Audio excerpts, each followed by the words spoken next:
In this part of the course, we're going to take a look at limits as x approaches infinity or x approaches negative infinity. Let's take a look at a really familiar function from pre-calculus, our natural exponential function, f of x equals e to the x. And we know what this function looks like. It looks like this. And we know that this point right here is just the intercept at the point 0, 1. All right, so that's our e to the x approximately. And one of the things that we look for is we like to look for limits as x approaches infinity or even negative infinity. So let's see what happens as x were to approach infinity of our function e to the x. And what we would do is we would just trace this, and we know what's going to happen. It's just going to keep doing this, and it's going to keep going up forever. All right, it's never going to stop. And so we know that the limit as x approaches infinity of e to the x from the graph is going to be positive infinity. But what about negative infinity? Well, it's not going to go to negative infinity. It looks like it's becoming asymptotic horizontally. And so what we would say is that the limit as x approaches negative infinity of e to the x is actually going to be equal to 0. Infinite limits tend to show us where horizontal asymptotes occur if they do reach a real value. All right, so one of the things that we can use infinite limits for, so infinite limits help to find horizontal asymptotes of functions.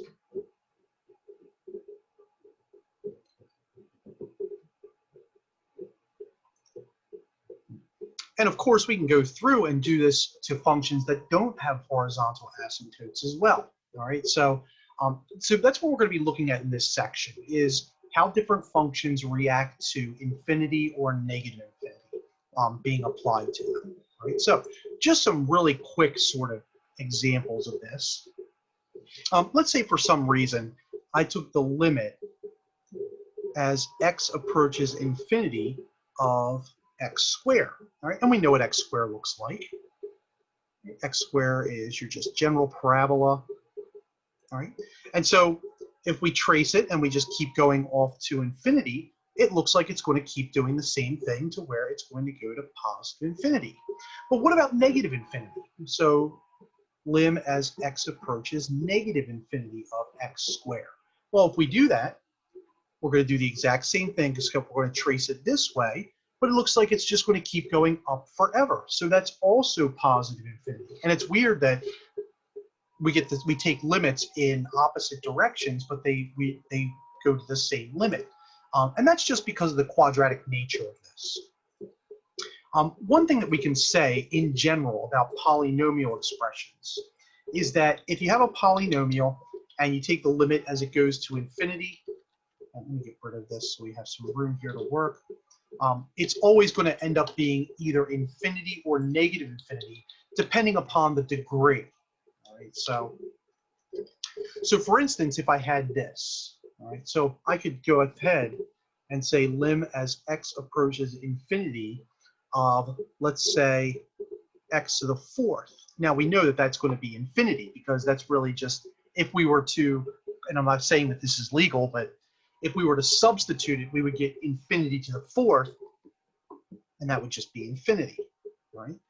Now, this, by the way, this is not legal to do algebraically, but theoretically, that's the way to think about it, all right? Lim as x approaches infinity of 3x. Well, that would be 3 times infinity, but we don't know what infinity is. It just keeps getting bigger and bigger and bigger. So 3 times the biggest number is still the biggest number, right? Now, what about negative infinity for both of those? Well, lim as x approaches negative infinity of 3x is going to be 3 times negative infinity, which is the 3 times negative 1 times infinity, which is going to be negative 3 times infinity, which is negative infinity. All right, so keep that in mind, is that as you're approaching different directions for x, you might have to split off that negative 1 to make it work correctly. Now, what about this? Lim as x approaches negative infinity of x to the 4th. Well, that would be negative infinity to the fourth, theoretically. Again, this is not algebraically correct, but we're going to do it anyway, which is negative 1 to the fourth power times infinity to the fourth power, which is going to be 1 times infinity, which is infinity. All right, so that's why up here we did the square. Even when we plugged in the negative infinity from the graph, it still ended up being the same thing. They both go towards positive infinity, and that's that trick with the negative 1. All right, so these are just some quick hits with respect to infinity.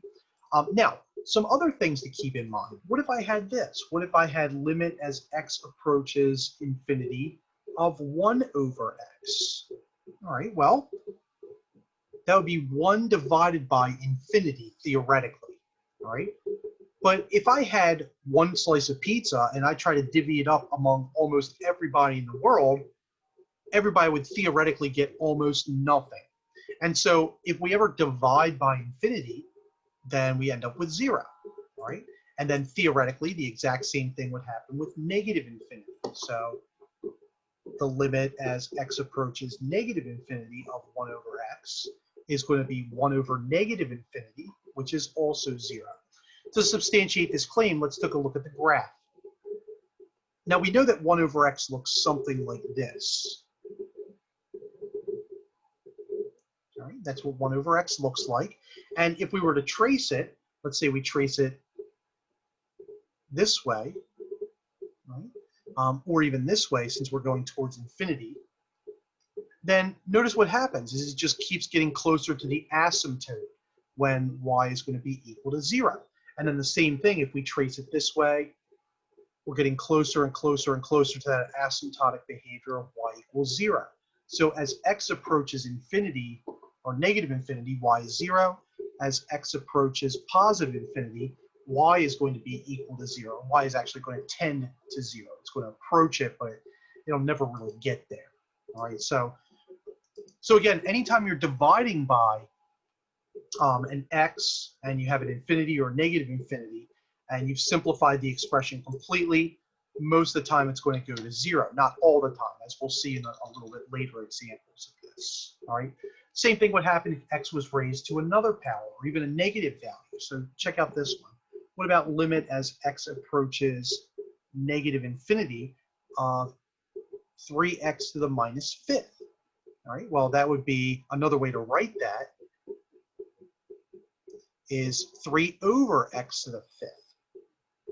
All right, and then another way to write that, we could pull the 3 out front, because we have those limit laws, and that would be 1 over x to the fifth. And we already know what happens when you substitute infinity into a denominator. So this is going to be 3 times, again, this is not correct, but we can think of it like that. And that just becomes 3 times 0, which is equal to 0. Now, right away, if you just wanted to write it like this, lim as x approaches negative infinity of 3 over x to the fifth, and you know that that goes to 0, that's perfectly fine. This is just more justification algebraically of what's going on. All right, so now that we know a little bit about what happens in the behavior of these limits, now what we can do is start taking a look at some specific types of problems that we might have to algebraically manipulate before we go through and apply the limit laws.